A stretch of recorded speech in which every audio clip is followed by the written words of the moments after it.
Hello, welcome back to the DCS Debrief Defensive BFM series at the Air Warfare Group. In the last video we gave the bandits some initial problems to solve with the defensive break turn and assessed their response. Now we're going to try to exploit any errors that we see. Remember, I'm not a fighter pilot. All the usual caveats apply. You'll have heard them countless times now over all the videos, so please bear them in mind. I hope you enjoy. Last time we looked at how to judge the bandit's turn circle entry, and now we need to understand what to do about it in order to satisfy the aims of defensive BFM. Remember, there is no magic move. We must force errors if we want to stay alive, and errors only come from decisions. The decision we will give the bandit is one you will recognise from your own offensive BFM. Do I take a shot or prioritise good follow-on? We will force the bandit to make this decision as often as we can. The aim of this video is to show you the options that you have, depending on the bandit's turn circle entry, to force decisions to prolong the fight and to neutralise or escape. By the end of this video, you should have a basic understanding of how to respond to bandit initial turn circle entry, how the bandit will appear in various follow-on BFM and how these relate to geometry, and how to respond to bandit position and manoeuvre. I've covered visual cues for early, late and nailed attack window entry by the bandit, so this video will explain geometry and your options. I will also discuss your actions to delay the redefinition of the fight. Redefining sets fundamentally different geometry, forcing the bandit to react, and is the subject of the next video. Throughout, I will relate all this back to the defensive BFM rules of thumb. After your defensive break turn, the bandit will have to enter your turning circle. If the bandit turns before the attack window or takes too much lead, you'll see a lot of nose and maybe even belly, and range will decrease fast. You're forcing the bandit to decide between a shot, which requires more lead the closer they get and worsens their overshoot, or follow-on, which requires lag and will take the pressure off you. Jink as required if you see a gun solution developing. Then get the lift vector back on the bandit and keep pulling. Watch the bandit. They will have two options. They may keep pulling lead for a shot, and if they do, they're likely to suffer an in-close flight path overshoot. This will probably provide you with a reversal opportunity, and the cues and mechanics for this will be covered in a future video. If the bandit moves to control the overshoot, you will have options depending on the severity of their move and your energy state. If they make a bid to lag, you will suddenly see their top surfaces and aspect will decrease. They may have a flight path overshoot and disappear into the blind spot in your 6 o'clock. If you can still see a lot of the top of their aircraft before you lose sight, then ease your pull to build energy for when they reappear.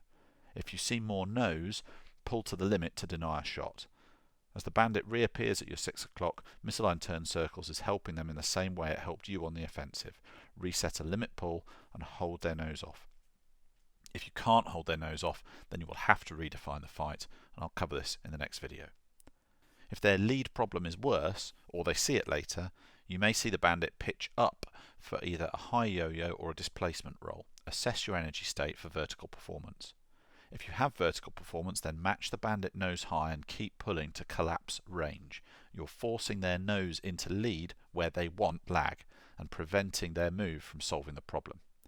If you're below your vertical manoeuvring speed, or you assess that a vertical move might put you into a WES, use the bandit's nose coming off as a cue to take angles or build energy. Tighten or ease as required to set your speed to the bottom of the rate band and get the tightest, fastest turn possible. If the bandit is late, then once again your actions depend on the severity of their error. If they are so late that they effectively fly through your turn circle, then pull them around at best rate speed and take a high aspect merge as follow on. This is out of scope for this video, but we'll cover high aspect BFM later. If they are late enough that they end up across the circle from you, set your best rate speed and fight your best rate war, and consider using a low yo-yo to exert pressure. You are effectively neutral and again out of scope for this video. If the bandit still has an advantage and performs a low yo-yo, you have two options. If you assess that the bandit still has vertical performance or you are low on energy, you can match their nose down manoeuvre by keeping the bandit a little above the horizon and use it as an opportunity to build energy.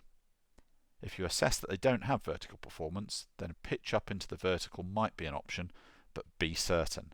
A missile will easily follow you up the hill if the bandit gets their nose on, and some aircraft will find it easier to achieve this than others.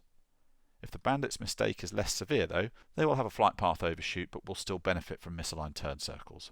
And this will look very similar to a bid to lag following an early entry as I described earlier. Note the bandit aspect as they cross your 6 and react accordingly, being prepared to redefine the fight if they start to bring their nose on once misaligned turn circle starts to work out for them. In high thrust to weight fighters like the Viper, the ease to build energy can be more of a check and unload, as you will accelerate extremely quickly. Don't worry about rolling wings level, check to 0G with the bank still on. Extend and gain energy to break back into the fight. Be sure to do so before the bandit gets their nose on so that you can break back into the fight using afterburner without dispensing infrared countermeasures. Bandit errors are key to success in defensive BFM. Their recognition and your response needs to be well practiced and instinctive.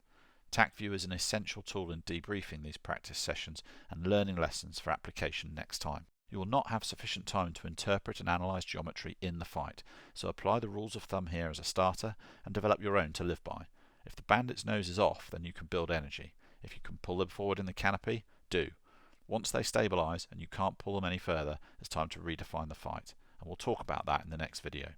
You can practice these techniques against the AI, but they will tend to make the same mistakes, and their ability to recover using brute force is not representative of real opponents.